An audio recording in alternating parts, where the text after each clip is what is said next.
Thomas Forschbach von Werde Musiker, herzlich willkommen zu diesem Video und in diesem Video gibt es einen Tipp zum Improvisieren. Ja, also ich habe eine kleine Technik rausgesucht. Egal, ob du schon mal probiert hast oder ob du auch schon erste Versuche hast oder auch schon weitere Versuche zum Thema Improvisieren. Ja, das ist eine konkrete Übung, so eine konkrete Zusammenstellung aus verschiedenen Elementen, die du sofort probieren kannst. Ich hoffe, du hast ganz viel Spaß damit und lass uns loslegen. Wir haben ein wichtiges Element in diesem Video und zwar hier in der linken Hand eine Bassfigur. Man kann auch Walking Bass dazu sagen. So bis dahin. Also ist kein richtiger Walking Bass. Walking Bass wäre vielleicht so, wenn man es ein bisschen schneller spielen würde. Aber es geht quasi, ja doch, das ist schon ein richtiger Walking Bass. Das hier, das ist quasi die Bassfigur. Wir gehen vom C abwärts bis zum D und spielen als letzten Ton das G. Also.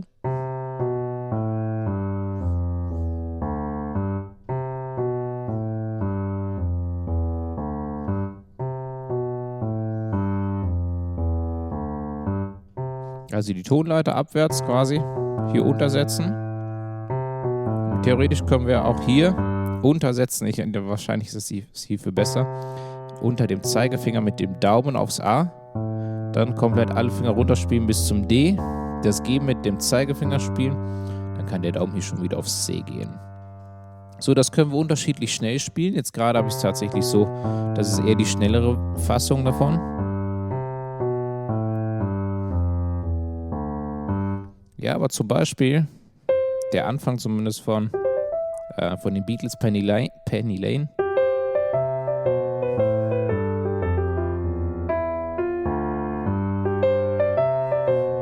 Ja, und danach weicht es dann ein bisschen ab. Ungefähr so ist es. Also die haben zum Beispiel auch diesen Walking Bass drin, aber in ganz vielen Stücken gibt es etwas langsamer bei Oh, Champs-Élysées.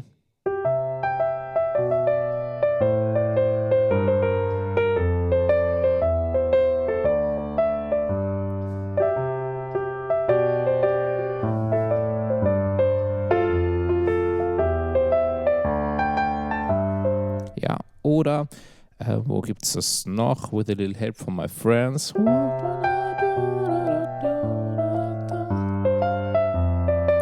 Okay, da geht es nur bis zum F, dann aufs G.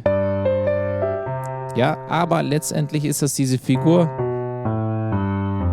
Ja, was dahinter steckt, ist übrigens ganz einfach. Also sind auch ganz viele Akkorde, die man da drüber spielen kann mit der rechten Hand.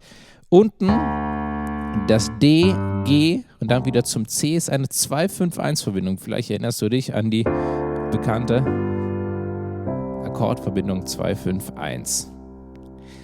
Ja, das ist genau das, was am Ende ist. So nämlich 2-5-1 ist 2, 5 und 1 ist ein Schluss und auch Anfang wieder zugleich, genau wie das hier bei uns ist. 2, 5, 1. 2, 5, 1. Und was passiert, wenn man das übrigens nur bis zum F und dann zum G, dann lässt man die 2 aus, dann ist es eine 5-1 am Schluss. 4, 5, 1. Das ist nämlich die 4, das F, 5, 1.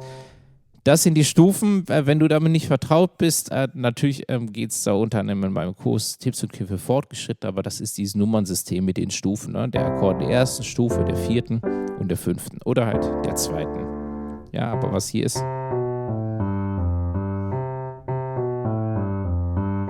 ja, geht auch. So, aber wir möchten ja improvisieren und was wir jetzt in der rechten Hand machen, ist, wir können alle weißen Tasten nutzen. Im Idealfall vermeidest du das F. Das kann man zwar einsetzen, aber nicht ganz so elegant wie alle anderen Töne. Ja, und jetzt geht es darum, quasi ein bisschen zu schauen, vielleicht so kleine Module zu finden, die irgendwie schön klingen mit ein paar Tasten. Also nehmen wir zum Beispiel 3 weiße Tasten einfach so nach Gefühl. Zum Beispiel diese hier, wenn man die jetzt in einem ganz bestimmten Rhythmus bringt, das. Ja, jetzt arbeite ich mit Rhythmus. Ich wiederhole die Taste.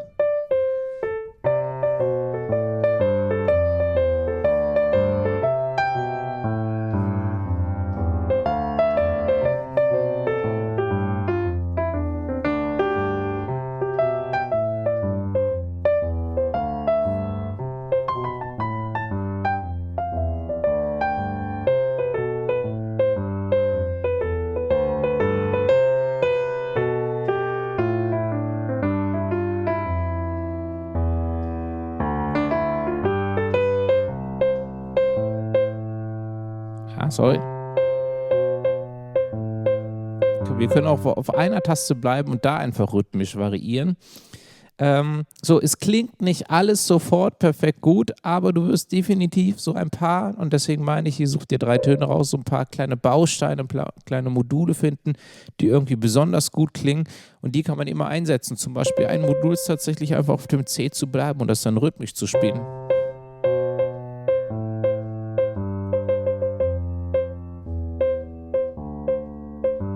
Geht irgendwie immer, ne? Oder auch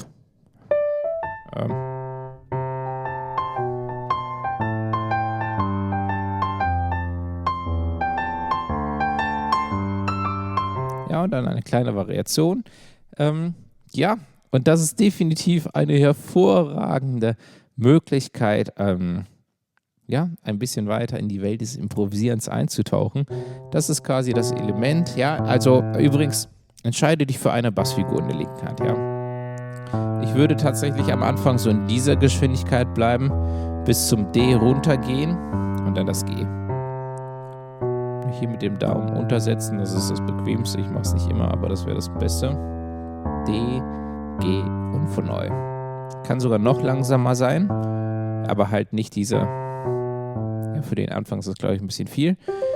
Genau, und dann mal in der rechten Hand einfach mal ein bisschen probieren. Vielleicht auch mal in der rechten Hand alleine mal erstmal ein kleines Gespür dafür bekommen, für Rhythmus, für Dynamik. Ja, also es geschieht natürlich eine ganze Menge in Echtzeit, dass das erstmal eine Anstrengung ist.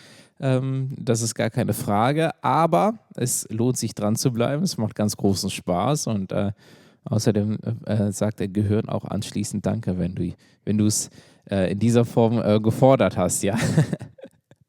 Alles klar, also ich hoffe, du hast viel Spaß damit.